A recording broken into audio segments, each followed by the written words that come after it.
할렐루야. 오늘도 이렇게 예배 자리에 나오신 여러분들을 축복합니다. 네, 오늘도 변함없이 저희들 이렇게 인사했으면 좋겠습니다. 좀 길어요. 당신은 하나님의 최고의 선물입니다. 당신은 하나님의 최고의 선물입니다. 네, 한 주간 평안하셨나요? 여러분 평안하셨나요? 네, 감사합니다. 이번 주는 예수님께서 또 태어나신 주, 또 2020년의 마지막 예배의 주입니다.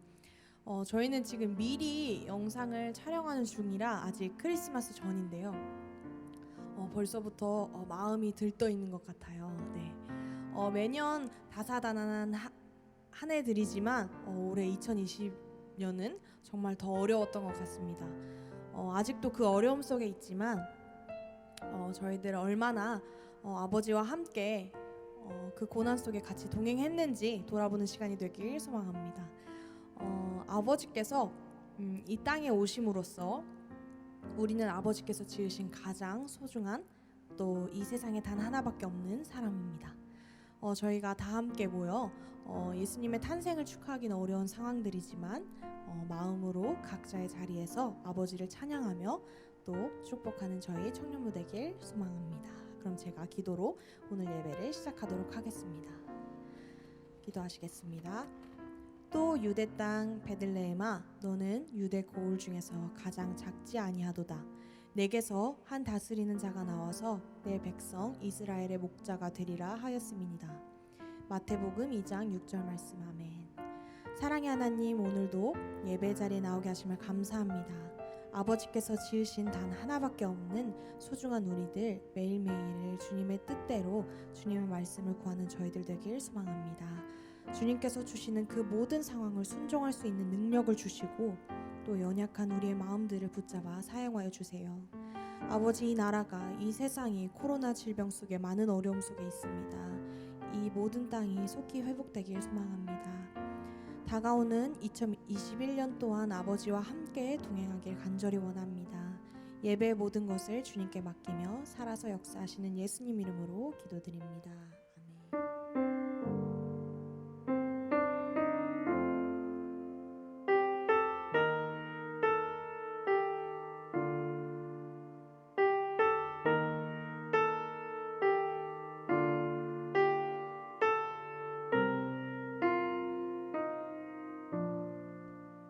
저들 밖에 한밤중에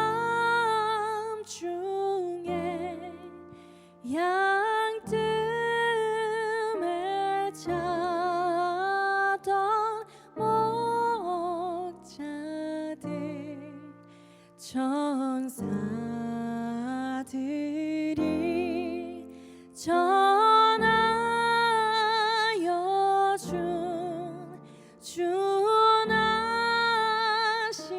소식 들었네. 저 동방에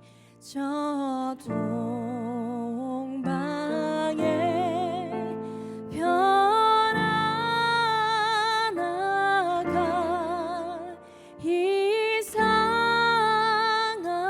빛을 비추어 이 땅 위에 큰 영광이 나타날 징조 보였네. 노엘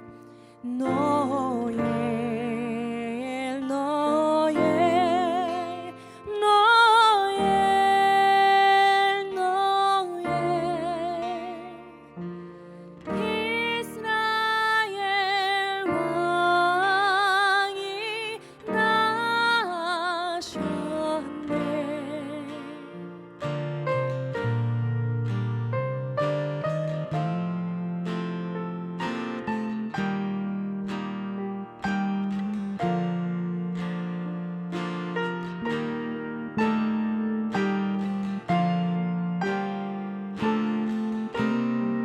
저 동방의 박사들이, 저 동방의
노예 노예 노예 노예 노예 이스라엘 왕이 나셨네. 아멘.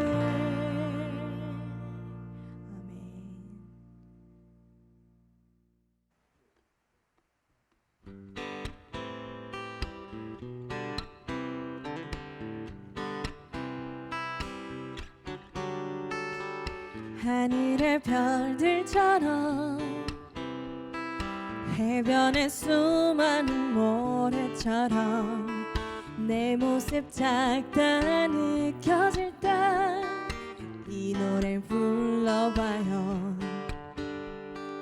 손끝에 지문처럼 그대의 가치는 유일하죠. 주 형상 따라 지음받은 그대는 특별해요. 때론 내 모습 너무 평범해. 아무도 내게 관심 없을 거야. 주저앉고 싶어질 때 이 세상에 단 한 사람 하나님 손이 지은 최고의 작품 아직은 온전치 못할지라도 조금씩 완성돼가는 오직 그대를 향한 완전한 계획 하늘아 축복받은 You are special.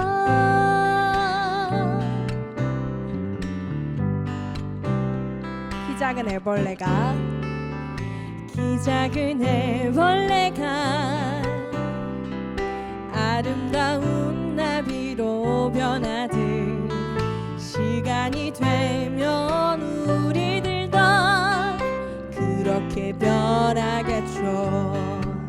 때론 내 모습 너무 평범해.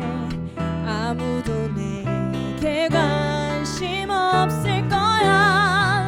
주저앉고 싶어질 때 이 세상에 단 한 사람 하나님 손이 지은 최고의 작품 아직은 온전치 못할지라도 조금씩 완성돼가는 오직 그대를 향한 완전한 계획 하늘에 축복받은 이 세상에 단 한 사람 하나님 손이 지은 최고의 작품 아직은 온전치 못할지라도 조금씩 완성돼가는 오직 그대를 향한 완전한 계획 언제나 기억해요. You are special.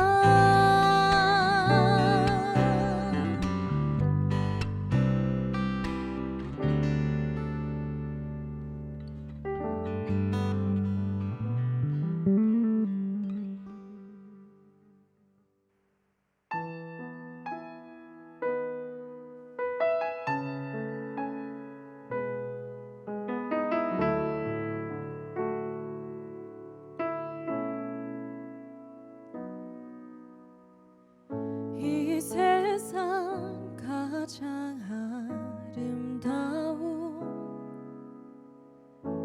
순종의 눈물 온 세상 다시 빛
같이 고백하겠습니다. 그가 이 땅에 오신 이유.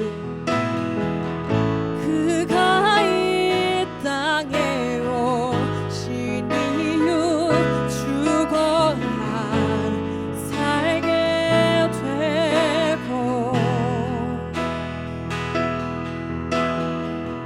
져야만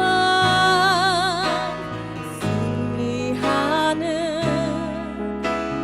놀랍고 영원한 신비 지으신 그대로 지으신 그대로 회복시킨 우리의 창조주 그리스도 십자가의 길로 아버지 뜻 이루셨네. 그가 이 땅에 하신 이유 이제 우리에게 맡겨진 그 소망 그 사랑 그 생명 아름답고 눈부신 십자가의 길 우리가 이 땅에 살아가 이유 목소리로 고백하겠습니다. 이제 우리에게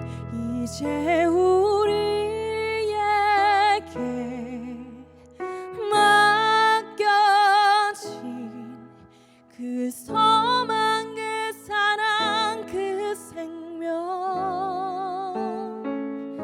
아름답고 눈부신 십자가의 길 우리가 이 땅에 살아가 이유. 이 시간 저희도 이렇게 기도하기를 원합니다. 아버지께서 이 땅에 오신 이유를 저희들 너무나 잘 알고 있습니다. 하지만 주님, 저희들 매일매일이 무너집니다. 하지만 다시 일어나 주님을 위해 사용될 수 있도록 함께하여 주세요. 또 당신 안에 거하길 소망합니다. 주님이 우리를 사랑하신 것 같이, 또 주님이 우리를 포기하지 않으신 것 같이 저희들 앞으로 다가올 2021년 또한도 주님만을 사랑하고 주님의 끈을 놓치지 않게 소망하며 다 같이 이 기도 제목 가지고 기도하시겠습니다. 주님, 아버지께서 이 땅에 오신 이유를 저희들 너무나도 잘 알고 있습니다. 아버지, 저희들 매일매일 무너집니다.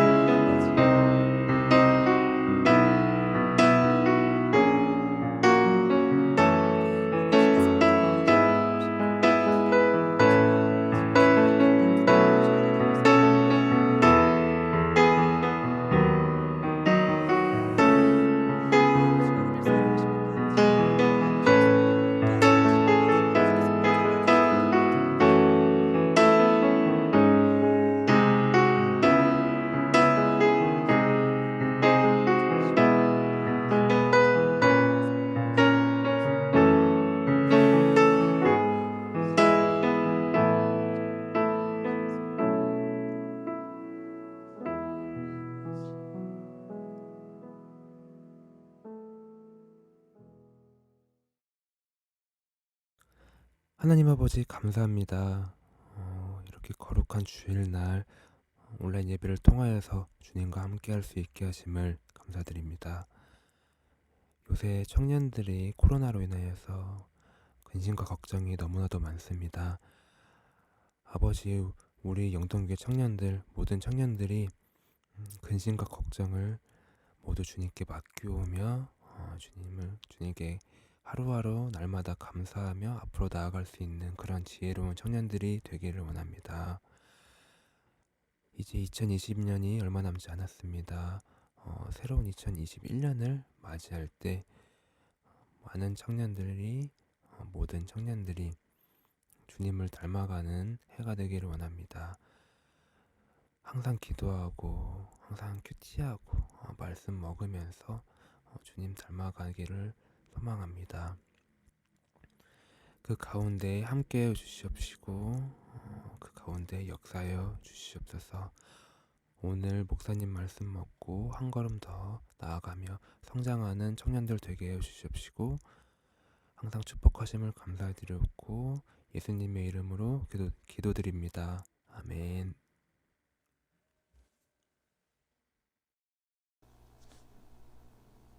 안녕하세요 청년 여러분. 이렇게 동영상 비대면 예배로 만나 뵙게 되어서 정말 반갑습니다. 오늘 날짜가 2020년 12월 27일, 즉 올 한 해 마지막 주일이 됩니다. 올 한 해 좀 어떠셨나요? 코로나로 참 정신이 없으셨죠? 저도 그랬습니다. 올 한 해가 정말 코로나 때문일 수도 있고 아니면 저희들 내면의 연약함 때문일 수도 있고 때로는 하나님께 연약한 모습을 많이 보여드린 해가 되었을 수도 있겠지만 그래도 저희들 오늘 예배를 통하여 유종의 미를 거두는 그런 귀한 시간이 되었으면 좋겠어요. 자, 그럼 오늘 제가 준비한 이 설교 강론의 제목은 구원의 원리고요. 그리고 오늘 함께 보실 말씀은 사도행전 3장 13절에서 19절까지 말씀이 되겠습니다. 사도행전 3장 13절에서 19절까지 말씀이 되겠습니다. 정말 오랜만에 사도행전을 보는 것 같아요. 그리고 내년 1월달 날마다 솟는 샘물 그 큐티책이 사도행전을 다루고 있죠. 자, 그러면 제가 이 화면을 넘겨드릴 테니까 저와 한 목소리가 되어서 13절부터 읽도록 하겠습니다. 시작하겠습니다. 시작. 아브라함과 이삭과 야곱의 하나님 곧 우리 조상의 하나님이 그의 종 예수를 영화롭게 하셨느니라. 너희가 그를 넘겨주고 빌라도가 놓아 주기로 결의한 것을 너희가 그 앞에서 거부하였으니 너희가 거룩하고 의로운 일을 거부하고 도리어 살인한 사람을 놓아 주기를 구하여 생명의 주를 죽였도다. 그러나 하나님이 죽은 자 가운데서 그를 살리셨으니 우리가 이 일의 증인이라. 그 이름을 믿음으로 그 이름이 너희가 보고 아는 이 사람을 성하게 하였나니 예수로 말미암아 난 믿음이 너희 모든 사람 앞에서 이같이 완전히 낫게 하였느니라. 형제들아 너희가 알지 못하여서 그리하였으며 너희 관리들도 그리한 줄 아노라. 그러나 하나님이 모든 선지자의 입을 통하여 자기의 그리스도께서 고난 받으실 일을 미리 알게 하신 것을 이와 같이 이루셨느니라. 그러므로 너희가 회개하고 돌이켜 너희 죄 없이 함을 받으라. 이같이 하면 새롭게 되는 날이 주 앞으로부터 이를 것이요. 아멘. 자, 오늘 말씀은 이렇게 됩니다. 오늘 말씀이 하나님께서 저희들에게 어떠한 방식으로 메시지를 전달해 주시는지 함께 기대하는 마음을 가지고 다음 순서로 넘어가도록 하겠습니다. 자, 그럼 이제 설교 시작하도록 하겠습니다. 자, 청년 여러분들, 제가 속담 한마디를 소개해 보도록 하겠습니다. 혹시 들어보신 분들이 계실지도 모르겠는데요. 바로 비를 드니 마당 쓸라 한다라는 표현입니다. 이 비를 드니 마당 쓸라 한다는 표현, 어떤 때 쓸 수 있을까요? 제가 이해를 돕기 위해서 한번 예를 들어보도록 하겠습니다. 만약에 여러분들이 전원주택에 살게 되었습니다. 마당이 있어요. 근데 어느 날 창밖에 있는 마당을 보니까 창밖에 있는 이 마당을 보니까 낙엽이 굉장히 많이 쌓여 있다는 것을 여러분들이 알게 되었습니다. 그래서 이참에 내가 마당을 좀 쓸어야 되겠다 하고는 빗자루를 딱 들었는데 갑자기 거실에서 어머님의 고함 소리가 들립니다. 얘, 너는 지금 뭐하니? 어서 비들고 마당 좀 쓸어. 지금 낙엽이 지금 몇 개가 있는지 알아? 이렇게 잔소리가 들려오신다는 것이죠. 그러면 여러분들의 속마음은 어떨 것 같습니까? 여러분들이 만약에 그런 상황의 주인공이었다면 말이죠. 아마 이러한 생각이 들지 않았을까요? 안 그래도 내가 하려고 했는데 굳이 저렇게 잔소리를 하셔야만 하는가? 에이, 갑자기 하기 싫어지네. 이제 내가 좀 움직이려고 하는데. 그렇죠. 제가 이 속담을 초반에 말씀드린 이유는 모든 사람들이 조금 가치관과 정도의 차이는 있지만 살면서 듣기 싫고 불편한 이야기를 한 번쯤 듣고 살아간다는 거예요. 바꿔서 말씀드리면은 모든 사람이 살아가면서 듣기 좋은 말만 듣고 살아가는 사람은 사실상 없다고 보시면 됩니다. 이거는 거의 무슨 불변의 진리에 가까운 거예요. 모든 사람이 인생을 살아가면서 듣기 좋은 말만 들은 사람은 없죠. 저도 마찬가지고 이 영상을 보고 계신 청년 여러분들도 예외는 아닐 것입니다. 근데 이러한 내용이 사실은 사람과 사람 사이의 관계에만 해당되는 것이 아닙니다. 하나님과 우리 인간 사이의 관계에서도 해당이 됩니다. 하나님께서는 이 완성된 계시인 특별 계시, 이 성경책을 통하여 과거에나 현재나 미래나 저희들에게 언제나 메시지를 주고 계세요. 그래서 여러분들이 하나님의 말씀인 성경을 읽을 때 여러분들 한번 솔직히 한번 생각해 보십시오. 어쩔 때는 이 성경이 나의 마음에 꺼리낌이 생기고 좀 부담감이 느껴지고 어쩔 때는 좀 불편함이 느껴질 때가 없지 않으셨나요? 모든 성경이 다 내 마음에 꿀처럼 느껴지고 그러셨나요? 아닌 경우도 있지 않았을까요? 저도 사실은 부끄럽지만 마찬가지입니다. 저는 객관적으로 보면은 잠언을 참 좋아하는데 그래서 잠언을 참 객관적으로는 좋아해서 읽어보다 보면은 잠언에 있는 이 하나하나의 말씀들이 하나님께서 저를 핀셋으로 꼬집어서 마치 크게 책망하시는 것 같은 느낌이 들어서 듣다 보니까 그리고 읽다 보니까 불편한 마음이 들어서 다른 성경보다 잠언을 좀 오래 못 읽게 되는 그런 경향이 좀 있었어요. 물론 어떤 분들은 잠언이 굉장히 재밌게 읽혀지고 쉽게 읽혀진다고 해요. 물론 사람마다 스타일이 다른 것이죠. 오늘은 저는 그 문제에 관한 이야기를 한번 해보도록 하겠습니다. 제가 여기서 한 가지 청년 여러분들께 질문을 드려보도록 할게요. 굉장히 중요한 질문이니까 한번 잘 들어보시면 도움이 될 것입니다.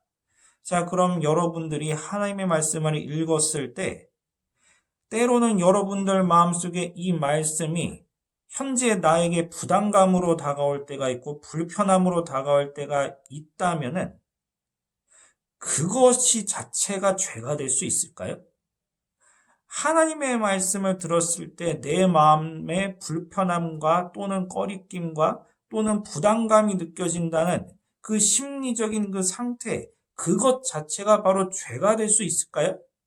그런 마음 생긴다는 것 자체를 죄라고 이야기할 수 있을까요? 저도 이것이 굉장히 궁금해서 성경적인 근거를 찾아보려고 했는데 놀랍게도 하나님께서 근거를 주셨습니다. 바로 성경의 가장 처음에 있는 창세기가 됩니다. 어떤 내용인지 제가 한번 요약을 해드릴게요. 창세기 2장에 정확히 말씀드리면 창세기 2장 17절에 하나님께서 아담과 하와 인간에게 언약을 맺으시면서 하지 말라고 하신 것이 하나가 있었으면 여러분 잘 알고 계시는 그거예요. 선과 악을 알게 하는 나무의 열매, 즉 선악과는 절대 먹지 말라. 만약에 너희들이 그것을 먹게 되면 너희들은 반드시 죽으리라. 여기서 하나님께서 선악과에 관하여 단호하게 말씀하신 것이 크게 두 가지가 있죠. 다시 한번 말씀드리면 먹지 말라. 그리고 먹게 되면 반드시 죽으리라. 이 두 가지만 말씀을 하셨어요. 이걸 기억하시면 됩니다. 그리고 시간이 조금 흘러서 창세기 3장 3절에서 이제 마귀가 뱀의 형상을 하고 이제 아내 그 하와를 꿰어내요. 그래서 뱀이 이렇게 질문을 합니다. 하나님께서 정말 그 선악과를 먹지 말라고 하셨느냐? 그러자 하와가 어떻게 대답을 했을까요? 여기서 하와의 대답과 아까 그 하나님의 명령의 차이를 여러분 차이를 한번 알아보세요. 하와가 말하기를 하나님께서 나에게 이르셨는데 그 선악과를 먹지도 말라고도 하시고 만지지도 말라고 하셨고 그리고 그것을 먹는 날에는 너희들이 죽을까 하노라 이렇게 말씀하셨다. 이렇게 뱀한테 설명을 합니다. 다시 한번 알려드릴게요. 하와는 먹지도 말고 만지지도 말고 그리고 그 과일을 먹을 경우에는 죽을까 하노라 라고 말씀하셨다. 이렇게 설명을 해요. 하나님의 명령과 하와의 설명이 어떤 점에 차이가 있죠? 저는 여기서 차이점 중에 단 한 가지만 콕 집어서 말씀을 드려보고자 하겠습니다. 바로 하나님께서도 말씀하시지 아니하셨던 만지지도 말라라는 말이 하와 입에서 튀어나왔다는 거예요. 그럼 왜 하와는 하나님께서도 하시지도 않았던 이 만지지 말라라는 표현을 더 덧붙였을까요? 하나님께서는 분명히 먹지 말라라는 이러한 말씀을 하셨는데 하와는 만지지도 말고 먹지도 말라 이렇게 두 가지에 걸쳐서 더 하나님의 명령을 더욱더 부풀려서 이렇게 설명을 했죠. 왜 그랬을까요? 그것은 바로 사실 하와가 그 내면에 하나님께서 인간에게 하지 말라고 하시는 그 명령, 하나님과 인간 사이의 그 언약을 어느 순간부터 내면의 부담감과 불편한 심리로 받아들이고 있었기 때문이에요. 제가 다시 한번 이해하기 쉽게 예를 한번 들어보도록 하겠습니다. 연인이 커플 하나가 있어요. 근데 이 커플이 최근 들어서 식사 문제로 좀 트러블이 났어요. 왜냐면은 이 커플 중에 한 명이 굉장히 피자를 좋아합니다. 그래서 어느 순간 데이트할 때마다 저녁 식사를 할 때 피자집에 굉장히 자주 갑니다. 그래서 다른 한쪽이 좀 불만이 많아요. 그래서 동성 친구들끼리 이제 모여서 이제 요즘 연애 좀 잘 돼가? 이렇게 서로 대화를 하는데 그 한 명이 이렇게 이야기합니다. 다른 건 다 좋은데 데이트할 때마다 항상 매일 피자만 먹자고 해. 이렇게 이야기를 합니다. 그런데 사실관계를 엄밀히 따져보면은 피자를 좋아해서 자주 먹긴 했지만 그 동성 그룹에서 이야기했듯이 피자를 매일 항상 매 끼니마다 저녁에 먹은 것은 아니에요. 그러한 표현은 부풀려서 이야기했다는 거예요. 왜 그랬을까요? 그 피자를 자주 먹는 부분에 관해서 평소에 불편한 감정과 부담감과 꺼리낌적인 마음이 있으니까 사람 심리가 자연스럽게 그 부분에 관하여 더욱더 강조하고 싶어져서 이야기하고 싶기 때문에 더 부풀려서 이야기를 한다는 거예요.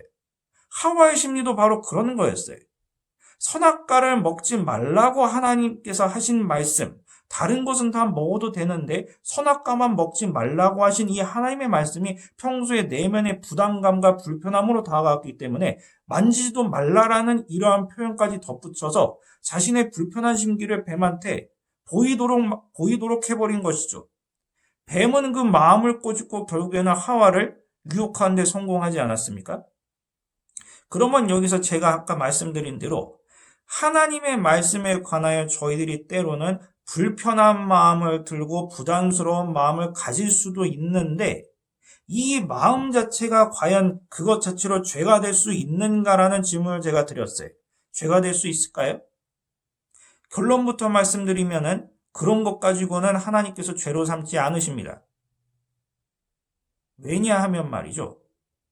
만약에 하나님께서 하신 그 선악과를 먹지 말라고 하시는 그 명령에 관하여 하와가 부담감과 불편함을 느낀 순간부터 그것이 죄라면은 이미 그때부터 원죄가 시작되는 것인데 성경은 절대 그때부터 원죄가 시작되었다고 서술되지 않습니다.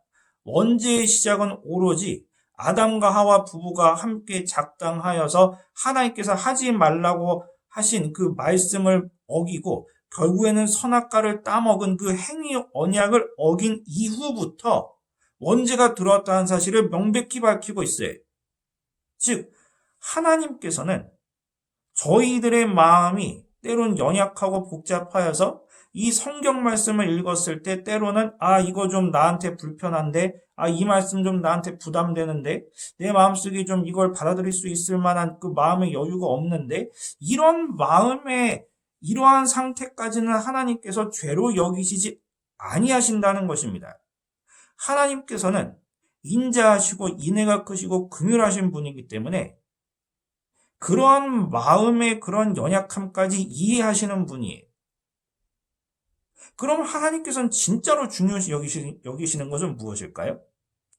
이 성경 말씀 속에 저희들이 이 메시지를 저희들이 읽고 그리고 묵상해 보았을 때 저희들 내면의 불편함이나 부담감 느끼는 부분에 관해서는 하나님께서는 그렇게 크게 문제 제기를 하지 않으셔요. 물론 그것 자체가 무조건 괜찮다, 문제 없다, 그건 아니지만 그래도 하나님께서는 그거 정도는 넘어가시는 긍휼하신 분이에요. 그러면은 하나님께서 진짜로 중요하게 여기시는 것은 무엇일까요? 바로 이것입니다. 이 말씀을 접했을 때 저희들의 마음이 꺼리낌이 있고 불편함이 있다 할지라도 그럼에도 불구하고 자기 자신을 내려두고 하나님께 엎드려서 순종할 수 있는 심령이 생기는 것을 하나님께서는 원하신다는 거예요. 마음은 불편할 수 있어요.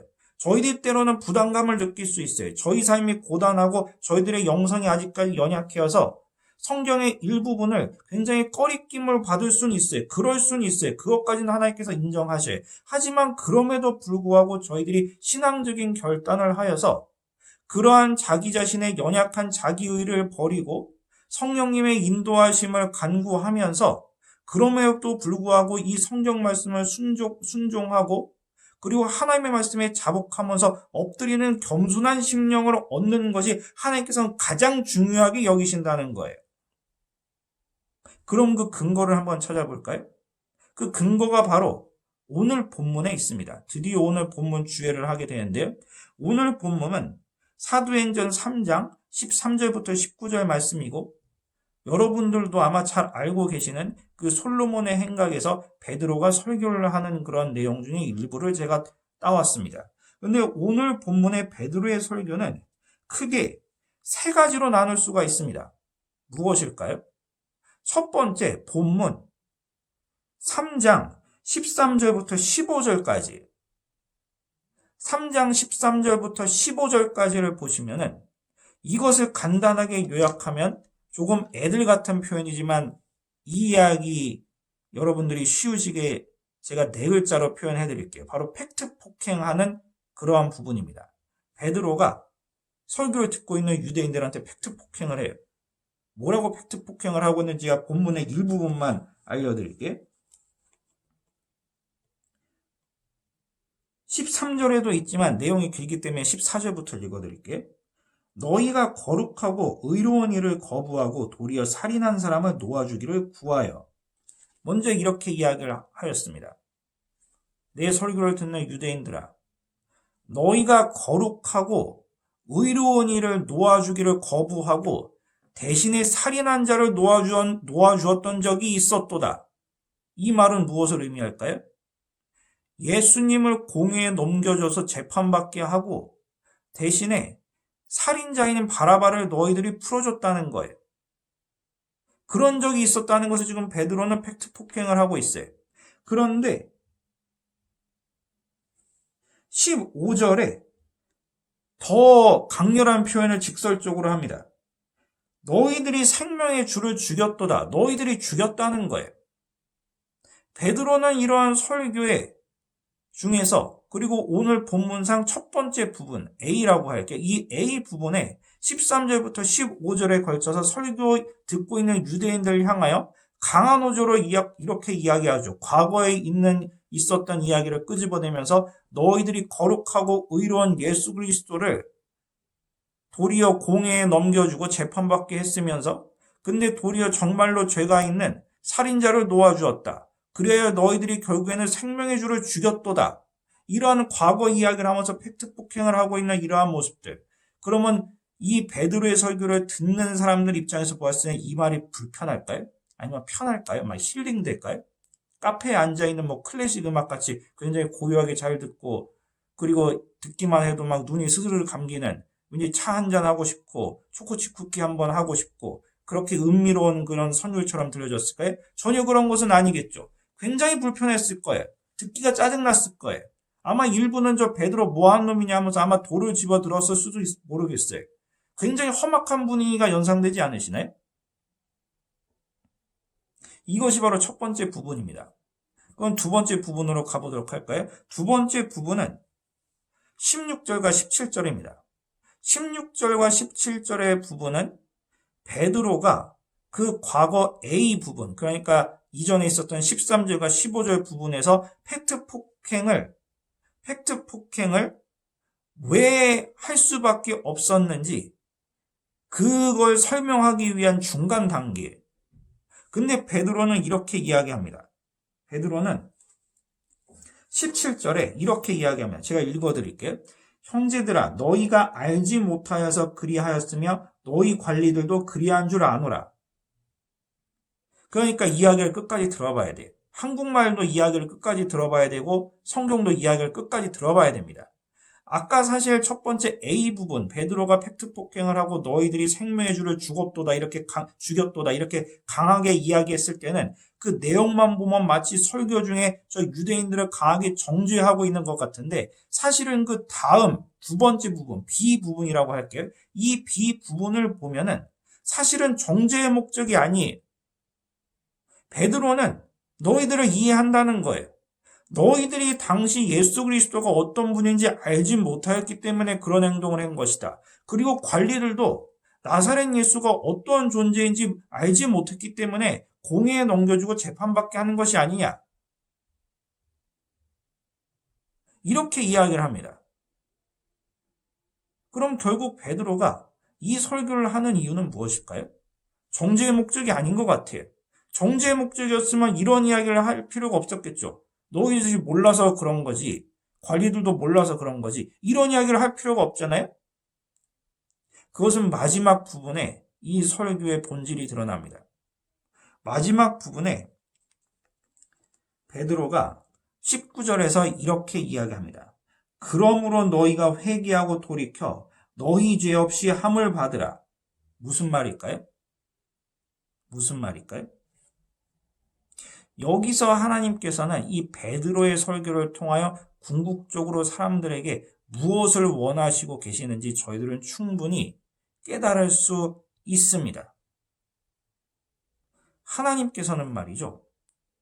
이 예수님을 잡아서 공회에 넘겨주고 재판받게 하고 살인자 바라바를 놓아주고 결국에는 빌라도의 청을 무시하고 십자가에 못 박도록 군중성동을 했던 이러한 악한 유대인들의 죄를 하나님께서는 그것을 그렇게 중요시 여기시지 아니하고 그게 제일 중요한 것이 아니라 진짜 하나님께서 원하시는 것은 과거에 그런 죄가 있다 할지라도 그리고 지금 솔로몬의 행각 앞에서 설교하고 있는 베드로의 설교가 지금 당장 마음속에 불편함이 느껴지고 때로는 나의 마음속에 분노를 자아나게 하고 저 베드로의 설교가 정말 재수없게 느껴져서 듣기 싫다 할지라도 중요한 것은 결국에는 결과적으로 나사렛 예수 그리스도를 영접하고 자신들의 죄를 회개하고 자복하고 하나님의 말씀에 순종하는 것이 하나님이 진정으로 가장 원하신다는 거예요.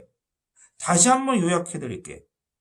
과거에 그들의 죄가 하나님 보시기엔 중요한 것이 아니고 그리고 하나님의 말씀을 당장 들었을 때 그들의 마음이 불편하고 말고 부담을 갖고 말고 하나님의 말씀을 거부하고 싶고 말고가 아니라 결과적으로는 회개하고 자복하고 하나님께 돌아와서 예수 그리스도를 영접하고 새 사람이 되게 하는 것이 하나님께서 진짜 중요시 여기셨다는 거예요.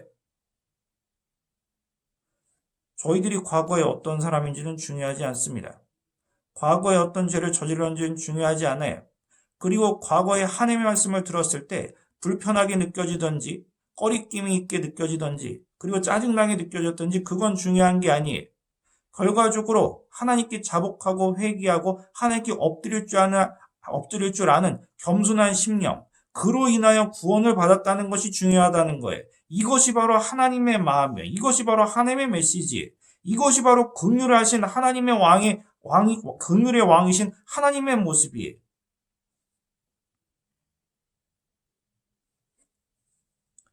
두 부류가 있습니다. 하나님의 말씀을 처음 들었을 때 굉장히 불편하고 부담스럽게 느껴져요. 근데 끝까지 하나님의 말씀을 거부하고 회개하지 않고 그렇게 살다가 구원을 받지 못해요. 또 다른 부류가 있어요. 이 사람도 처음에 하나님의 말씀을 들었을 때 굉장히 짜증나고 화가 나요. 심지어 복음 전파하는 사람들 향한 욕설까지 내뱉고 침까지 뱉었어요. 근데 나중에 결국에는 하나님께 죄를 뉘우치고 회개하고 자복하고 예수 그리스도를 영접했어요. 구원을 받았어요. 하나님께서 원하시는 것은 두 번째 경우라는 거예요. 그럼 여기서 1차 적용을 한번 해볼까요? 세상 사람들 중에서 예수님의 복음을 듣고 기분 좋을 사람이 몇 명이나 있을까요? 제가 장담하는데 대부분 아마 기분 나쁘게 들을 거예요. 왜일까요? 첫 번째로 예수님을 믿지 않으면 지옥 간대요. 당신 예수님 믿지 않으면 지옥 가. 뭐라고? 이 사람아 말 다 했어? 기분이 나쁘죠. 근데 참 신기한 거는 자신들은 무교라서 그리고 다른 종교라서 천국과 지옥 사후세계를 믿지 않는데 그런데 당신 예수 믿지 않으면 지옥 가. 뭐 지옥? 근데 지옥이란 단어를 또 듣기는 또 싫어해요. 어쨌거나 복음을 들으면 싫어해요. 그리고 두 번째 경우 나는 대한민국 헌법을 어긴 적이 없고 운전도 얌전하게 해서 과태료나 딱지도 뗀 적이 없는데 자꾸 저 기독교인들이 와가지고 당신은 하나님 앞에 죄인이라고 해. 나는 죄가 지은 적이 없는데 죄를 지은 적이 없는데 날 보고 자꾸 죄인이니까 회개하라고 해. 기분이 나빠요. 듣다 보니까. 내가 왜 죄인인 거야? 짜증나요. 때리고 싶어요. 그리고 세 번째 부류. 나는 다양한 종교를 다 인정하는 마음이 넓은 그런 사람이 기독교도 인정할 수 있어요. 그런데 저 기독교인들이 근데 마음에 안 드는 것은 예수 그리스도만 구원의 길이라고 해요. 다른 종교를 무시하는 것 같아요. 아주 독선적이고 짜증나는 종교예요. 그래서 난 쟤네들이 하는 말이 정말 싫어요. 쟤네들이 하나님의 말씀이라고 전합시는 그 예수님이 길이요 진리요 생명이란 말부터가 너무 독선적인데 정말 모순적인데 마음에 들지 않아요. 짜증나요. 대부분의 세상 사람들이 하나님의 말씀을 들었을 때 거부하고 싶고 불편하고 듣기 싫어요. 짜증내요. 그런데 있잖아요. 이러한 모습들이 과거의 예수님을 알기 전의 모습이었어요. 저희들의 모습이었어요. 이러한 모습들이 저희들이 과거의 예수님을 알기 전의 모습들이었어요. 근데 여러분들은 어떻게 해서 지금 기독교인이 되셨나요? 어떻게 해서 교인이 되셨고 어떻게 하나님의 자녀가 되셨나요? 과거에 하나님의 말씀을 아무 생각 없이 듣고 아니면 때로는 듣기 싫고 불편하고 복음 전파하는 기독교인들이 꼴보기 싫을 때가 참 많았는데 성경 이까짓 거 말도 안 되는 책 왜 믿고 왜 읽는지 이해가 안 됐던 모습 그것이 바로 저희들의 모습이었는데 근데 저희들은 어떻게 하다 지금 하나님의 자녀가 된 것일까요? 이미 오늘 본문에 답이 나와 있어요. 오늘 사도행전에. 처음에는 듣기 싫고 짜증나고 불편한 하나님의 말씀인데 결과적으로는 저희들이 죄를 회개하고 하나님께 자복하고 엎드려서 예수 그리스도를 영접하는 영을 하나님께 받았기 때문에 하나님의 자녀가 된 거예요.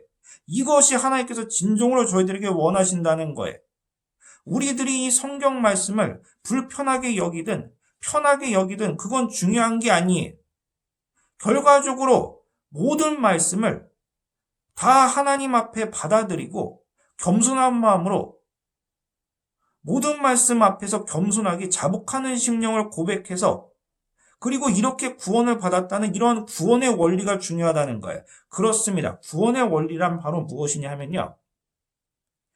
하나님께서 저희들에게 주셨던 모든 말씀을 그 앞에서 자기 자신을 내려두고 다 엎드려서 다 순종하고 모든 하나님의 말씀을 겸손하게 엎드렸을 때 그때 임했던 구원의 그 은혜 그것이 바로 구원의 원리.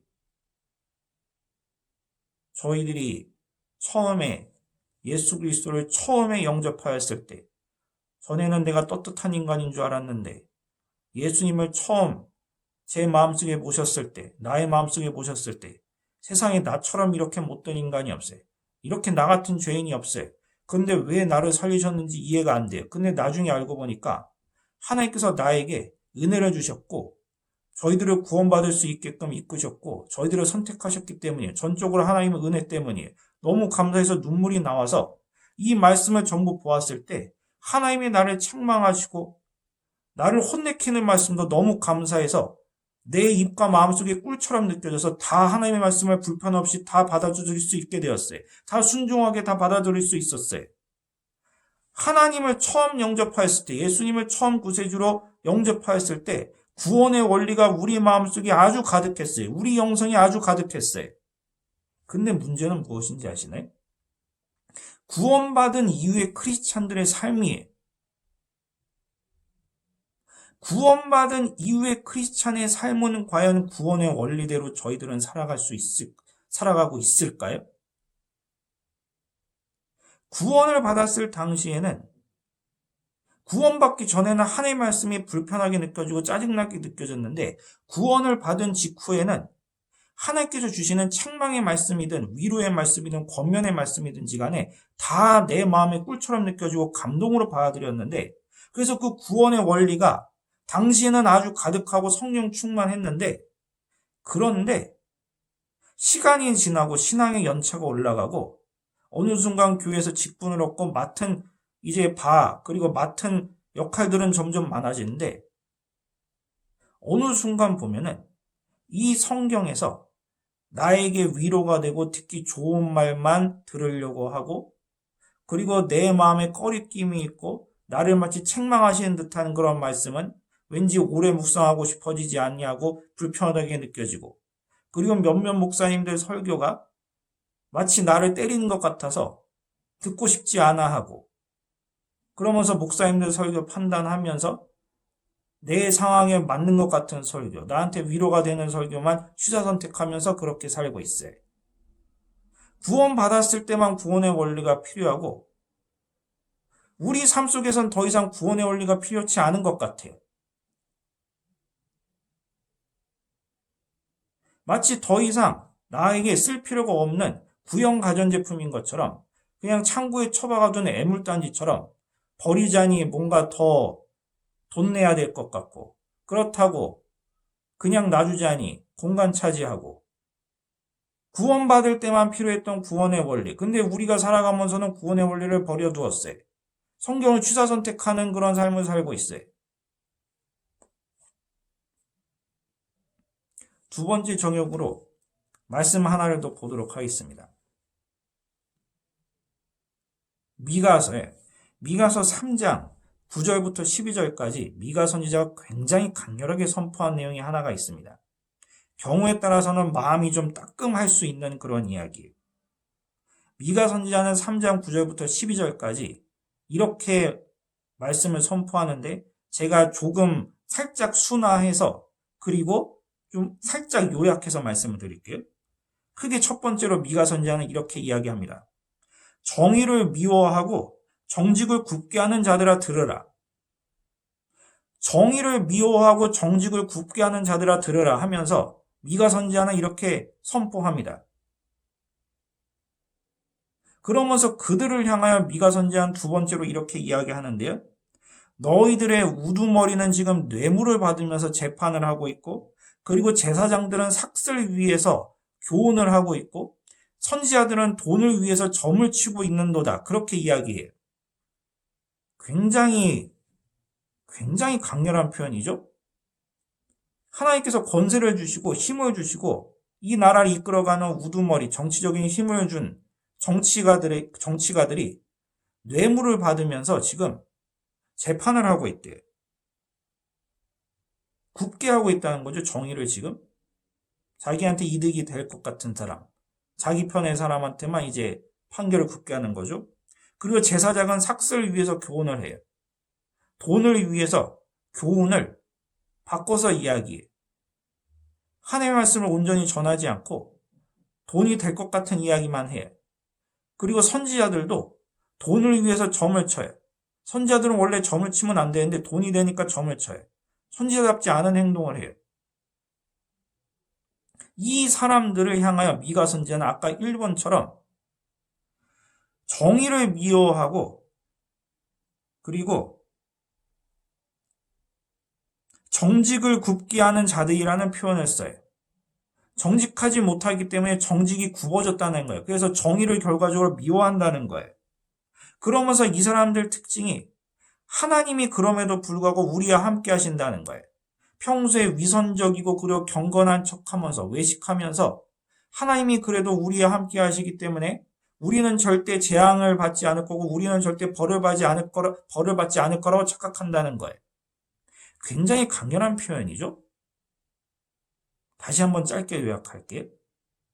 우두머리는 뇌물을 받고, 제사장은 삭슬 위해서 교훈을 하고, 선지자는 돈을 위해서 점을 치는데, 그런데 이러한 사람들이 어떠한 사람들이냐 하면은 정의를 미워하고 정직을 굳게 하는 자들이고, 그리고 그들의 특징이 경건한 척하고 거룩한 척하면서 하나님이 우리와 함께 하신다고 착각한다는 것. 그런 사람들아 들으라. 너희들은 잘못됐다는 거예요. 자, 이러한 말씀을 들으면은 어떤 사람들은 이걸 굉장히 사이다라고 생각해요. 이거 사이다 말씀이다. 맞아. 내가 싫어하는 그 사람 있는데, 그리고 참 문제 일으키는 그 사람이 있는데, 그런 사람이 바로 이 미가서 이 말씀을 듣고 회개를 좀 해야 돼. 그리고 내가 TV에 나오는 그 사람 진짜 싫은데, 그리고 내가 정치인 누구누구 씨 싫고, 그리고 TV에 그 잘난 척하는 학자 누구누구들 굉장히 이 두 사람들 싫어하는데, 그 사람들이 이 성경 말씀 읽고 걔네들이 좀 회개하고 좀 바꿨으면 좋겠어. 너무 사이다 말씀이야. 이렇게 하시면서 굉장히 좋아하셔요. 그런데 정작 이 본문에 있는 이 미가 선지자의 이러한 강렬한 이러한 선포를 자기 자신한테는 적용하지 않아요. 그리고 자기가 좋아하고 자기가 선호하고 자기가 지지하는 사람들에게도 역시 이 말씀을 적용하지 않아요. 자기가 싫어하는 사람들, 그리고 자기가 판단하고 싶은 사람에게만 이 말씀을 적용해요. 왜 그런 줄 아시나요? 그러한 경우 그 내면의 심연에 무슨 마음이 있기 때문에 그런지 아시나요? 이 말씀이 사실 불편하기 때문에 그런 거예요. 이 미가 선지자가 이야기한 정의를 미워하고 정직을 굳게 하는 자들에 관한 특징에 관해서 타인과 그리고 자신이 싫어하는 사람들을 판단하는 목적으로만 이 말씀을 쓰면서 스스로 정말 사이다다 시원하다 그렇게 이야기를 하는데, 자기 자신이나 자기가 지지하는 사람이나 자신이 선호하는 사람한테는 이 말씀을 적용하지 않아요. 그 이유는 사실은 자신이 불편하기 때문에 이 말씀이. 불편하니까 자기 자신한테 적용하지 않아요. 반대로 말씀드려볼까요? 수고하고 무겁고 짐진 자들아 다 내게로 오라. 내가 너희를 쉬게 하리라. 이 말씀 얼마나 좋아요. 싫어하는 사람이 있나요? 이 말씀? 그럼 이 말씀 남한테 많이 써요? 자신한테 많이 써요? 물론 남한테도 많이 쓰겠지만 1차적으로 나한테도 많이 쓰겠죠. 저 너무 지쳤어요.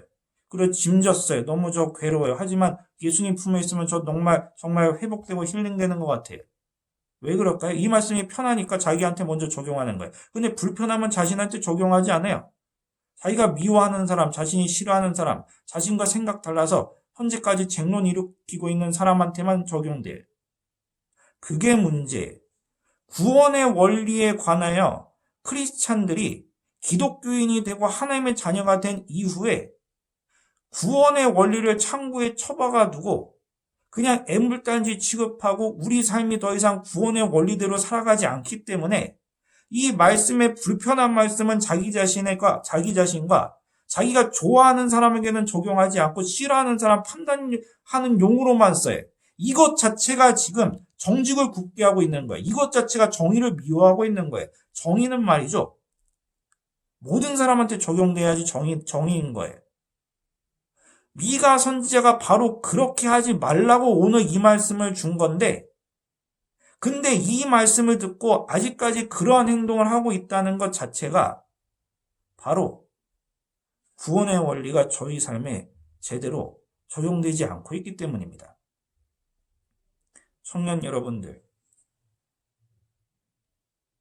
마지막으로 제가 드릴 말씀이 있습니다. 청년 여러분들, 우리 대한민국 사회와 한국교회는 정말 지금 힘든 기로에 서 있습니다.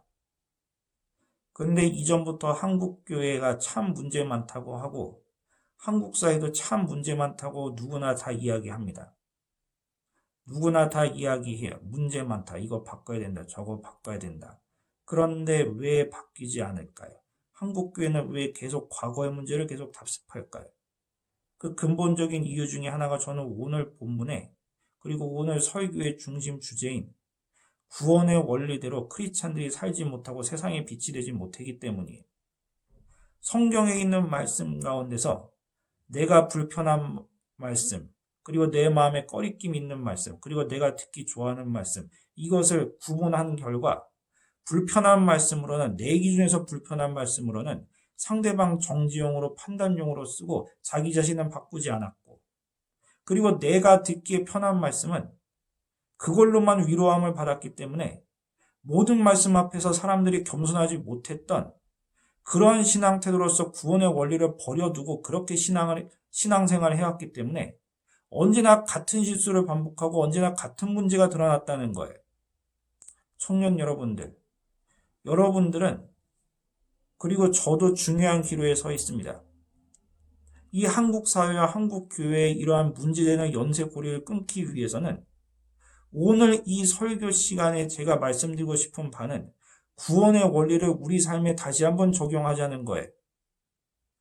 우리가 지금 이 말씀을 보았을 때, 그리고 특정 말씀을 저희들이 설교 시간에, 그리고 개인 큐티 시간에 묵상했었을 때, 맞아요. 저희들은 연약하기 때문에 불편함이 느껴질 수도 있어요. 그리고 때로는 꺼리낌이 느껴질 수도 있고, 내가 이 말씀을 과연 행할 수 있을까 하면서 자괴감에 빠질 수도 있어요. 그럴 수도 있어요. 하지만 하나님께서는 미쁘시고 인자하시고 오래 참으시는 하나님이시기 때문에 일시적으로 저희들의 연약함으로 인하여 그런 마음이 든다 할지라도 결과적으로는 저희들이 모든 말씀을 저희들의 의로 구분하지 않고 자기 자신을 버린 끝에 하나님께 매달리면서 모든 말씀 앞에 겸손하고 자복하면서 살고 그리고 복종하면서 살길 원하신다는 거예요. 그래서 나도 변하고 공동체가 변하고 교회가 변하고 사회가 바뀌기를 하나님께서 원하신다는 거예요. 근데 이것은 저희 의로 안 됩니다. 저도 마찬가지예요. 저의 의와 저희들 생각 가지고 하나님의 이러한 모든 말씀을 다 내 입의 꿀 그리고 내 마음의 꿀로 다 받아들일 수 없어요. 저희들은 성령님께 간구해야 됩니다. 차라리 솔직하게 저희들 고백하셔야 됩니다. 하나님, 제 생각과 저의 의지와 저의 가치관으로는 하나님의 이 66권 모든 말씀을 다 꿀처럼 받아들일 수가 없음을 전 시인합니다. 다 듣기 좋은 말씀으로 인정할 수 없음을 시인합니다. 저로는 안 됩니다, 하나님. 차라리 그렇게 내려놓으시고, 하지만 성령님이 저를 지도해 주시고 제 마음의 진정한 주인이 되신다면 저는 과거에 처음에 예수님을 구세주로 영접했었을 때처럼 구원의 원리로 말미암아 언제나 삶 속에서 모든 말씀, 하나님께서 나에게 정죄하시는 말씀이라 할지라도 그것도 감사함으로 받을 수 있습니다.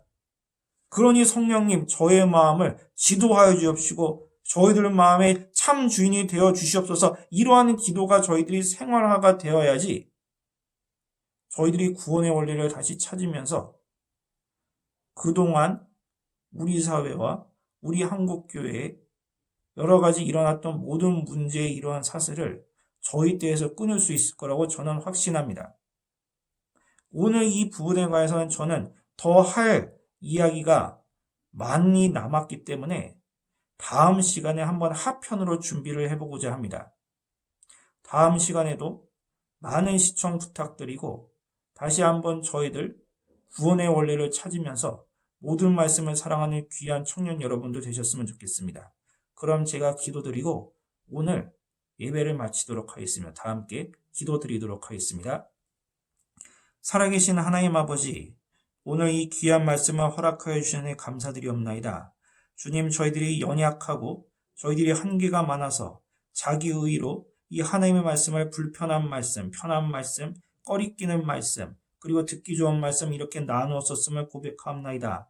하지만 하나님 아버지, 저희들은 연약하고 아직까지 죄성이 있기 때문에 저희들의 생각과 저희들의 가치관으로 모든 하나님의 말씀을 꿀처럼 받아들이지 못함을 고백하옵나이다. 주님, 이러한 연약함을 하나님께 고백하오니 성령님께서 저희들 마음 가운데 진정한 주인이 되어주사 저희들이 예수님을 처음 영접하였을 때 그때 겸손한 마음으로 돌아가서 모든 말씀을 저희들이 받드는 그런 귀한 청년을 될 수 있도록 하게 해주옵소서. 연말 연시옵나이다. 그리고 마지막 주일이옵나이다. 주님, 올 한 해 마지막 주일 저희들이 구원의 원리를 찾고 그리고 겸손한 심령을 찾아서 그리고 저들 마음속에 강팍한 마음을 제거함으로써 유종의 미를 거두는 우리 귀한 청년 부서들 될 수 있도록 하게 해주옵소서. 주님, 이 모든 마치는 시간까지 모든 것을 주님 손에 의탁하오며 예수님의 이름으로 기도드렸습니다. 아멘. 자, 청년 여러분들 정말 고생 많으셨습니다. 다음 주일에는 이제 새해 첫 주일로 이제 맞게 되겠네요. 그럼 다음에도 새로운 마음과 그리고 새로운 마음가짐과 심령 상태로 저희들 귀하고 그리고 재밌고 유익한 그런 예배 시간이 되었습니다. 정말 고생 많으셨습니다. 그러면 다음 주일에 뵙도록 하겠습니다.